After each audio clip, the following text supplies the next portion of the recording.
Ma direi abbastanza bene, non è cresciuta tanto, la Pimpa ha sempre 5 anni.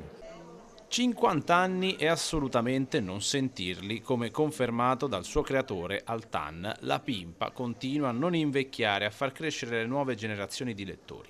E per questa speciale ricorrenza arriverà in Friuli Venezia Giulia a Udine dopo essere passata per Aquileia con la mostra Buon compleanno Pimpa, che si terrà dal 25 ottobre all'8 dicembre negli spazi dell'ex chiesa di San Francesco. Beh, è una mostra che abbiamo inaugurato a Bologna, è passata ad Aquileia con un grande successo di pubblico perché mi parlano di 20.000 persone che sono passate. Tra l'altro la Pimpa parla ai bambini, bambini piccoli anche.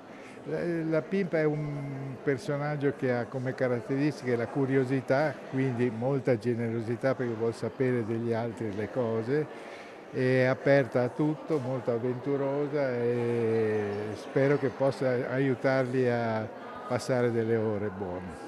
Un'occasione che riempie d'orgoglio la città di Udine e l'assessore alla cultura Pirone che nonostante qualche capello grigio in più non dimentica gli insegnamenti di un personaggio, la Pimpa, che ha un posto speciale nel cuore di chi è cresciuto insieme a lei. Noi siamo orgogliosi di poter festeggiare questo compleanno, sono 50 anni, e in collaborazione anche col comune di Aquileia abbiamo pensato a questa mostra che fa tappa a Udine.